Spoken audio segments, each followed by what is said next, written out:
감사합니다. 우리 하나님 말씀은 사도행전 1장 6절부터 8절까지 말씀을 우리 한 절씩 교독합니다. 사도행전 1장 6절부터 8절까지 말씀을 한 절씩 읽고 마지막 같이 읽겠습니다. 제가 6절 말씀을 읽겠습니다. 그들이 모였을 때에 예수께 여쭈어 이르되 주께서 이스라엘 나라를 회복하심이 이때니까 하니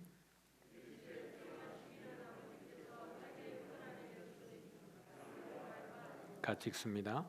오직 성령이 너희에게 임하시면 너희가 권능을 받고 예루살렘과 온 유대와 사마리아와 땅끝까지 이르러 내 증인이 되리라 하시니라. 아멘. 네, 우리 좌우에 계신 분들께 인사할까요? 잘 오셨습니다. 식사하셨습니까? 네. 우리 온라인으로 함께하신 성도님들도 주님의 이름으로 환영하고 축복합니다. 고난 주간을 지나고 있습니다. 예수 그리스도의 그 십자가의 구속의 은혜, 우리를 향하신 구원의 경륜 속에 우리가 감사하는 한 주간을 보내고 있는데요. 이 부활 고난 주간을 통해서 또 우리 가운데 부활의 영광이 우리 모두에게 함께 임하기를 축복합니다. 오늘은 사도행전 이제 두 번째 시간인데요. 성령의 권능과 증인이라는 제목으로 함께 말씀을 나누기를 원합니다. 6절에 보면 그들이 모였을 때에 예수께 여쭈어서 묻는 내용이 주께서 이스라엘 나라를 회복하심이 이때니까 라는 질문을 하는 것입니다. 전혀 근거 없는 것은 아니고 3절에 보면 그가 고난받으신 후에 또한 그들에게 확실한 많은 증거로 친히 살아계심을 나타내사 40일 동안 그들에게 보이시며 무슨 말씀을 하신 거죠? 하나님 나라의 일을 말씀하시니라. 하나님의 나라 일들을 이야기하니까 제자들의 궁금증은 이스라엘 나라는 언제 회복이 되는 것입니까? 이것이 제자들의 궁금한 질문이었던 것입니다. 왜냐하면 이들이 지금 처한 상황은 이제 로마의 통치를 받고 있으니까요. 유다를 다스리고 있는 그 이스라엘 지역을 다스리고 있는 왕들이 사실은 유다 정통의 그 혈통을 가진 왕들이 아니고 헤롯 왕가의 그 혈통을 가진 왕들이 다스리고 있고 또 예루살렘 중심으로는 총독이 지배하고 있기 때문에 어떻게 보면 유대인들로서는 존심이 상하는 그 상황 속에 있습니다. 왜냐하면 헤롯 왕가가 에돔 족속이기 때문에 그렇습니다. 자기 유대인 정통 지파가 아닌 것이에요. 그러니까 이들에게는 추억이 있는 것입니다. 왜냐하면 586년에 유다가 멸망하고 난 이후에 그들에게는 사실 자유가 없었던 것이죠. 바벨론으로 포로로 끌려가고 그 다음에 페르시아의 그 통치 속에 있다가 이제 귀환을 했습니다. 귀환을 했지만 여전히 헬라 제국의 영향 아래에 있었고 그러다 보니까 남의 나라의 그 영향력 아래에서 계속 머물러 있었던 것입니다.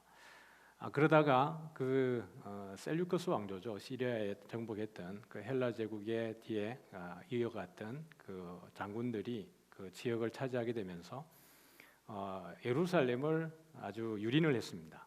민족적으로, 종교적으로 그들이 가장 중요하게 여기는 성전 제사까지 완전히 유린을 했기 때문에 유대인들이 거기에 견디지 못하고 이제 독립운동을 하게 되는 겁니다. 우리 민족도 독립운동에 역사가 있지 않습니까? 그런데 그 독립운동의 일들을 통해서 유다가 예루살렘이 한 100년 정도의 독립기간을 거칩니다. 그 독립을 이루었던 그 왕조가 가문이 뭐냐 그러면 하스몬 왕조가 되는 것이죠.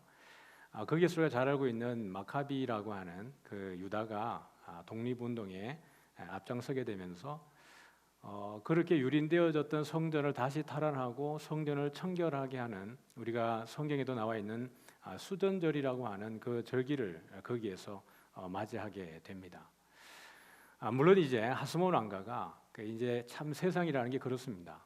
독립운동 할 때는 그들이 마음이 정말 순결하고 이 나라를 다시 하나님 나라로 세워가기 위한 그런 순수한 마음으로 게릴라 전쟁을 펼쳤고 그래서 나라의 독립을 어떻게 보면 하스몬 왕가를 통해서 이루었는데 결국 몇 대가 가지 않아서 하스몬 왕가는 그 왕자의 난처럼 그 형제들의 혼란으로 인해 가지고 나라가 다시 로마의 손에 넘어가게 됩니다. 근데 그때 가장 크게 중간에서 모략하고 계략을 세웠던 게 누구냐 그러면 헤롯 대왕의 아버지였습니다. 안티파트가 중간에서 개입을 해서 이 그 하스몬 왕조의 마지막을 사실 로마의 손에다가 넘겨버리게 되는 것이죠. 그런 이 안티파트도 사실은 에돔 족속이잖아요. 헤롯 대왕의 아버지니까. 그러니까 이 에돔 족속이 결국엔 처음에는 유대교가 아니었는데 강제로 요한 힐카누스에 의해서 강제로 유대교로 개종을 당하게 되는 겁니다. 자기 민족의 자기 종교를 강제로 개종당한다는 것은 상당히 수치스러운 일이죠. 결국에는 이 헤롯이 유대인들의 마음을 사기 위해서 유대인의 하스몬 왕조의 공주와 결혼을 해서 혈통의 그 연결을 해가지고 유대인들의 마음에 한심을 사지만은 나중에 그 유대몬 하스몬 왕조의 모든 사람들을 다 죽여버립니다. 왜냐하면 거기에 대한 보복으로 그런 일들이 일어나게 된 것이죠. 그러니까 유다가 예루살렘이 이스라엘이 독립을 경험한 것은 한 100년 동안입니다. 586년 동안 6년에 멸망하고 난 이후에 지속적으로 남의 나라의 통치를 받다가 잠시 100년 동안 그 마카비의 혁명을 통해 가지고 100년의 독립을 맛봤는데 다시 로마의 손에 이 나라가 넘어가게 되어지고 그들이 아주 이렇게 강제 개종을 시켰던 에돔 족속에 있는 가문이 지금 이 이스라엘 전역을 다스리고 있단 말이죠. 분봉 왕격으로. 그리고 예루살렘은 로마에서 직접 파견한 총독이 다스리고 있으니까 예루살렘을 살아가는 이 이스라엘 사람들의 관심은 무엇이겠습니까? 다시 우리에게 독립을 쟁취할 수 있는 사람이 있겠는가? 이것이 그들이 말하는 정치적인 메시아에 대한 고대 사상입니다. 그러니까 예수님이 하나님의 나라의 일을 이야기할 때 제자들의 관심은 또 어디에 있었던 거예요? 이스라엘의 회복은 언제 일어나는 겁니까? 하나님의 나라가 이 땅에 임하는 건 알겠는데 그럼 하나님의 나라가 이 땅에 임해서 우리 이스라엘의 나라가 회복이 되는 것입니까? 라는 것이 제자들의 질문이었던 것입니다. 그런데 예수님의 대답은 무엇이에요? 우리 7절을 같이 한번 읽어볼까요? 시작. 이르시되 때와 시기는 아버지께서 자기의 권한에 두셨으니 너희의 알 바 아니오. 그것은 내 손에 있는 게 아니고 아버지에게 있는 것이다 라고 이야기합니다. 나도 모르겠다. 예수님 몰라서 모르는 것이겠습니까? 전체적인 모든 권한을 아버지가 가지고 계시다라고 이야기를 하고 있는 것입니다. 그러면서 예수님의 관심은 8절로 우리가 옮겨지는 것이죠. 8절 한번 읽어보겠습니다. 시작. 오직 성령이 너희에게 임하시면 너희가 권능을 받고 예루살렘과 온 유대와 사마리아와 땅끝까지 이르러 내 증인이 되리라 하시니라. 결국 예수님은 제자들을 부르신 이유가 이스라엘의 회복을 위해서 부른 게 아니었다라는 것입니다. 예수님이 그 갈릴리 주변을 다니면서 그 제자들을 직접 부르고 또 누가의 진술을 보면 그 12명의 제자를 세우기 전에 산에 가서 밤이 맞도록 기도하시고 나서 12명을 따로 세우셨다라고 이야기를 합니다. 그리고 그들에게 사도로 부르신 것입니다. 그 사도를 부르신 이유가 이스라엘의 정치적인 회복을 위해서 정치적인 독립을 위해서 12명을 부른 것이 아니고 하나님의 나라의 일의 증인으로 세우기 위해서 12명을 불렀다라고 이야기를 하는 것입니다. 예수님이 부활하셔서 3절에 보았던 것처럼 40일 동안 많은 사람들에게 보이시면서 하나님 나라의 일을 말씀을 하셨고 이제 예수님이 승천하시기 전에 마지막 제자들에게 부탁하는 것이 오직 성령이 너희에게 임하시면, 그러니까 성령이 임하시기까지는 너희가 이 예루살렘 성을 떠나지 말라고 이야기하는 거예요. 우리가 5절 같이 한번 읽어볼까요? 우리 오늘 본문 5절입니다. 시작. 요한은 물로 세례를 베풀었으나 너희는 몇 날이 못되어 성령으로 세례를 받으리라 하셨느니라.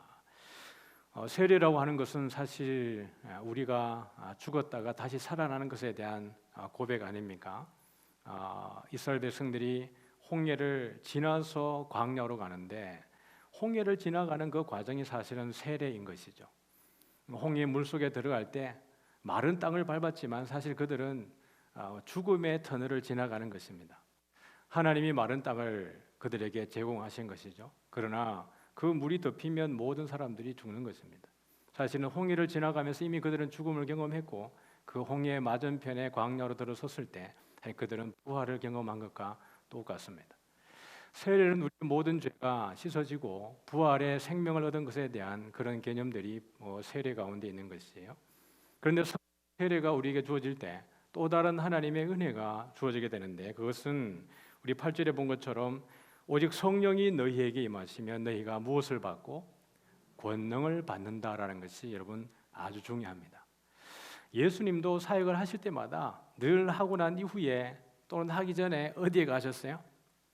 산에 가셨어요. 산에 가셔서 뭐 하셨습니까? 네, 기도하신 거예요. 예수님이 사도를 부르실 때, 제자들을 부르실 때 결국은 왜 제자들을 부르셨냐 그러면 예수님 곁에 계속 두고 예수님의 호위무사로 쓰기 위해서 부른 것이 아니에요. 예를 들면 여러 유대인들이 바울이 복음을 전할 때 유대인들이 따라다니면서 바울을 죽이려고 하지 않습니까? 예수님이 자기가 하나님의 아들이라 그러고 하나님이라 그럴 때 유대인들이 예수님을 가만두겠습니까? 예수님이 제자들을 부르고 많은 무리들이 예수님 곁에 따라다닐 때 예수님은 그를 자기의 호위무사로 부른 것이 아니고 다시 파송하기 위해서 그 제자들을 부르는 거예요. 그러므로 제자들은 예수님의 명령을 가지고 나아가기 위해서 예수님과 3년에 대한 시간을 훈련받게 되어지는 겁니다.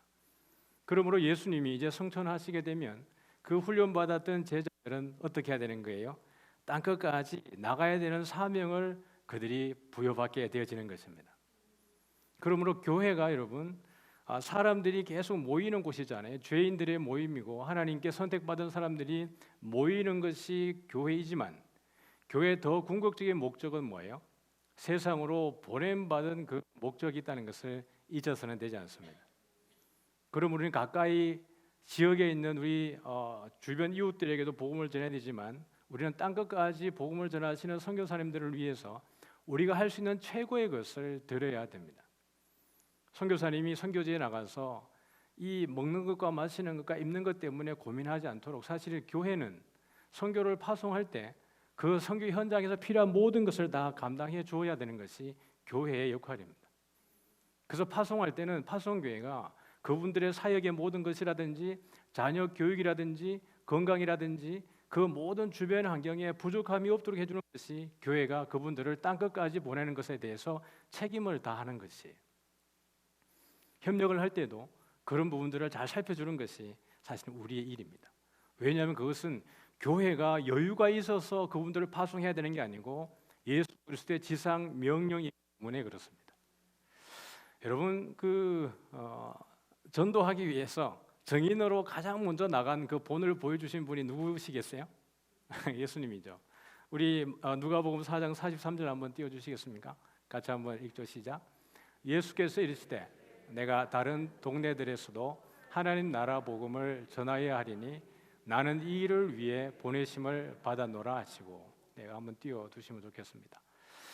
예수님도 결국 오셔서 뭘 전하시는 거예요? 하나님 나라의 복음을 전하여야 하리니 내가 이것을 위해서 왔다, 이렇게 얘기합니다. 예수님은 우리를 궁극적으로 구원하시기 위한 목적이기도 하지만 사실 하나님의 나라의 그 비밀들을 알려주기 위해서 이 땅에 성육신 하신 거예요. 누가복음 8장 1절도 한번 읽어보겠습니다. 시작. 그 후에 예수께서 각 성과 마을에 두루 다니시며 하나님의 나라를 선포하시며 그 복음을 전하실새 12 제자가 함께 하였고. 그래서 누가복음에 보면 공간복음서에도 12 제자를 파송 나오지만 전도하러 내보내지만 누가복음에 독특하게 등장하는 것은 70인의 전도인을 파송하는 장면이 한 번 더 등장을 하고 있습니다. 2사람씩 보내어서 그리스도의 복음을, 하나님 나라의 그 복음을 전하게 하는 것이지요. 우리도 이제 화요일마다 또 수요일은 캠퍼스로 나가서 이제 전도로 우리 교회에 코로나 팬데믹 가운데에서 하는 그 사역에 참 어떻게 보면 큰 일들 가운데 첫 번째가 전도로 시작을 하고 있습니다. 우리 성도님들이 많이 참여하고 있고 기도해 주셔서 어떻게 보면 지나가는 여러분들에게 그리스도 복음을 전하고 또 교회를 소개하고 그렇게 하고 있습니다. 이것은 우리가 마땅히 교회가 해야 되는 일이고요. 그 일들을 통해서 우리도 그러한 과정을 통해서 예수 믿은 분들이 많은 거예요. 제가 주일날마다 전도복을 하지 않습니까? 선교복을 하기보다는 우리가 전도 나간 내용들 가운데에 몇몇 가지들을 성도님들에게 제가 소개하는 이유는 우리 교회가 계속해서 전도에 가장 중요한 가치를 두고 그 일들을 해야 되기 때문에 그렇습니다. 그것은 남의 일이 아니라 우리의 일이고 나의 일이 되어야 됩니다. 현장으로 나가는 것이 전도 나가는 전도 대원들만의 몫이 아니고 또 우리 성도님들은 성도님들의 일상의 현장 가운데에서도 복음을 전해야 되는 그 의무가 있는 줄 믿으시길 바랍니다. 주님이 우리를 부르실 때에 그저 우리 새끼밥을 잘 먹고 잘 살라고 부른 게 아니에요. 하나님의 일을 위해서 우리를 불러준 줄 믿으시길 바랍니다. 그 하나님의 부르심의 소명이 무엇인지, 하나님의 나를 부르신 그 사명이 나의 사명이 무엇인지를 깨달을 때 우리가 방황하지 않는 거예요. 내 인생에 정확한 목적이 있어야 그 목적을 향해서 우리가 곧바로 나아가게 되는 것입니다. 나는 왜 살아야 되는가? 주님이 나를 왜 구원해 주셨는가? 가만히 내버려 두면 세상적으로 더 잘 먹고 더 잘 살 수 있는데 돈 많이 번다는 게 아니라 지 하고 싶은 거 하면서 마음껏 죄 지으면서 그게 죄인 줄도 모르고 그렇게 살아가다 멸망할 수 있는데 왜 주님은 거기에서 나의 발목을 잡으시고 나의 손목을 잡으시고 이끌어내셔서 그 죄악의 구렁텅이에서 건져내어서 예수 믿게 하고 그리스도의 사람이 되게 하셨을까? 예수 믿고 허랑방탕하게 살게 하기 위해서 나를 교회에다가 불러두신 것일까? 그게 아니라는 겁니다. 하나님이 나를 그 죄악의 구렁텅이에서 죽음의 그 암흑에서 이끌어내셔서 그 영광의 빛 가운데 이끄셨을 때에는 하나님의 목적이 있어서 우리를 불러냈다는 것을 기억하셔야 합니다. 하나님은 왜 나를 부르셨고 나를 도대체 어떻게 사용하시기를 원하시는가? 그것을 깨달아야 되는 거예요. 그런 의미에서 보면 성령이 너희에게 임하시면 너희가 무엇을 받고요? 권능을 받고. 성령의 임재와 권능이라고 하는 것은 여러분 아주 밀접한 관계 속에 있습니다.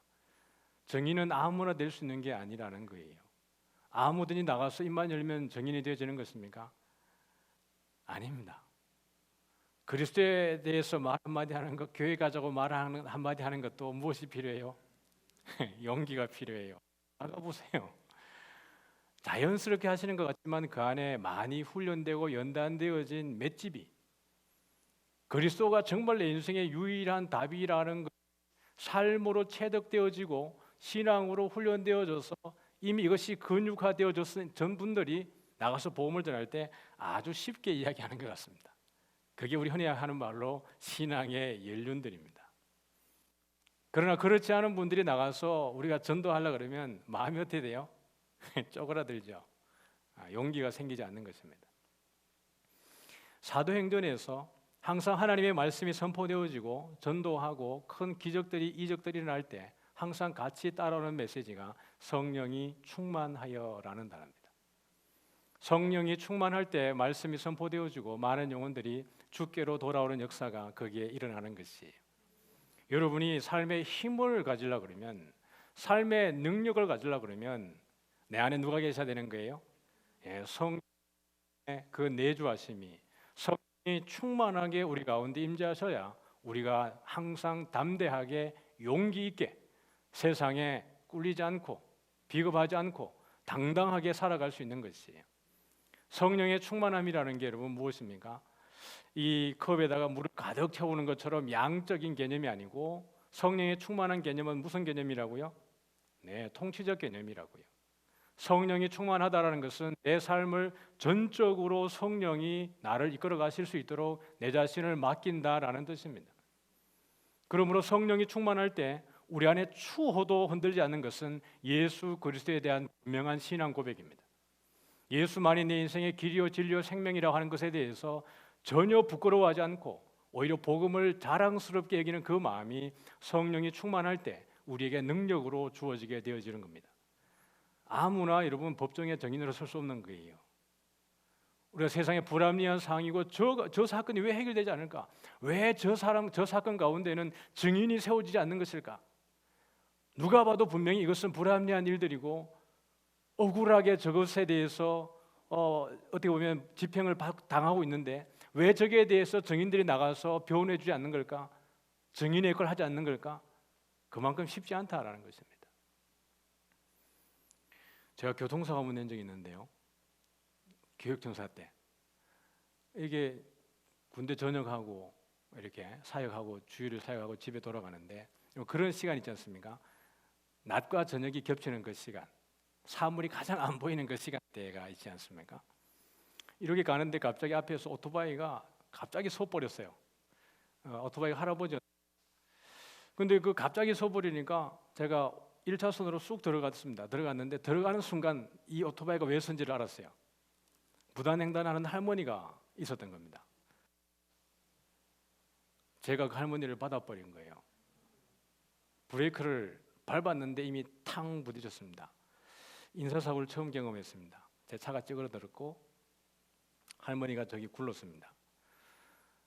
내렸는데 택시기사가 옆에 계셔서 택시기사가 할머니를 모시고 가까운 병원으로 이송을 했습니다. 그리고 경찰서에 제가 신고를 하고 경찰이 현장에 목격을 했죠. 현장에 딱 왔을 때 경찰이 저한테 아주 예의 바르게 이야기했습니다. 어떻게 이 사건이 벌어졌느냐. 제가 설명을 했습니다. 그 다음날 경찰에 불려가서 조서를 받으러 갔습니다. 저는 거기서 제가 그분의 무슨 종이 된 줄 알았습니다. 그 험한 말과 위협적인 태도에 내가 어제 본 사람이 맞나 싶은 거예요. 야, 이런 상황이면 없는 죄도 있어야 되겠다 라는 상황이 들었습니다. 그때 다행히 이게 보험이 잘 처리되어져서 일들이 잘 해결되어졌고 할머니께서 그러셨어요. 아이고, 나 때문에 젊은 사람 인생 조질 뻔했네 그랬어요. 근데 그 가족들도 자녀들도 괜찮다고 그랬어요. 그래서 그 사건이 사고가 잘 이렇게 처리가 되어졌죠.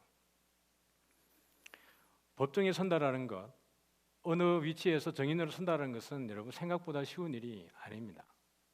내가 예수의 정인으로 선다라고 하는 것은 그만큼 담대함이 필요하고 용기가 필요하고 확신이 있어야 그 이야기를 정인으로 세워질 수 있는 것입니다. 그래서 성령이 충만해야, 성령이 임해야 권능을 받는다고. 그렇기 때문에 성령이 임하기 전까지는 너희가 이 예루살렘 성을 떠나지 말라고 예수님이 당부하고 있는 것입니다. 제자들이 그 성령 임하기까지 기다렸다가 오순절날 성령이 임재하셨을 때 그때야 제자들이 나가기 시작하는 겁니다. 하나님이 그들을 쓰기 시작하시는 거예요. 고린도전서 1장 18절에 보면 복음에 대해서, 전도에 대해서 이렇게 이야기하고 있습니다. 같이 한번 읽어볼까요? 시작. 십자가의 도가 멸망하는 자들에게는 미련한 것이요 구원을 받는 우리에게는 하나님의 능력이라. 네, 그냥 띄워두십시오. 십자가의 도가, 우리를 구원하시는 예수 그리스도의 그 십자가의 도가, 우리는 막 이것 때문에 감격하고 이것 때문에 눈물을 흘리고 이것 때문에 내 인생 자체가 바뀌어지지 않습니까? 그런데 십자가에 대해서 모르는 사람들은, 그리스도에 대해서 모르는 사람들은 이것만큼 미련한 게 없어 보이는 거예요. 다른 종교와 다를 바가 없는데 왜 기독교는 유독 저렇게 별나냐라는 거예요. 그런데 십자가의 도는, 오늘 예수 그리스도께서 달려 돌아가신 그 십자가는 우리에게 분명하게 하나님의 능력, 복음의 능력인 줄 믿습니다. 우리 23절과 24절 같이 한번 읽어보겠습니다. 고린도전서 같이 시작. 우리는 십자가에 못 박힌 그리스도를 전하니 유대인에게는 거리끼는 것이요 이방인에게는 미련한 것이로되 오직 부르심을 받은 자들에게는 유대인이나 헬라인이나 그리스도는 하나님의 능력이요 하나님의 지혜니라. 아멘. 그리스도는 하나님의 능력이고 하나님의 지혜라고 이야기했습니다. 그러면 여기 있는 저와 여러분은 이 세상에서 가장 지혜로운 사람인 줄 믿습니다. 여호와를 경외하는 것이 지혜와 지식의 근본이라 그랬습니다. 모든 지혜가 하나님께로부터 나오기 때문에 그렇습니다. 사랑하는 성도 여러분, 이 고난 주간을 통해서 우리 주님이 얼마나 우리를 사랑하시는지를 이 고난 주간에 다시 한번 우리는 묵상하고 있습니다. 그 고난 끝에 예수님께서 우리에게 무엇을 선물로 준비하고 있는지도 우리는 고대하고 있습니다. 그 영광의 부활의 주님이 우리를 초대하는 것이지요. 그러니 여러분, 우리가 예수 믿는 것에 대해서 절대로 여러분들이 주눅들지 않았으면 좋겠습니다. 더 담대했으면 좋겠고요. 그 복음이 우리를 통해서 땅끝까지 흘러가는 놀라운 역사가 일어나기를 주의 이름으로 축복합니다. 우리 다 같이 찬양하겠습니다. 이 땅에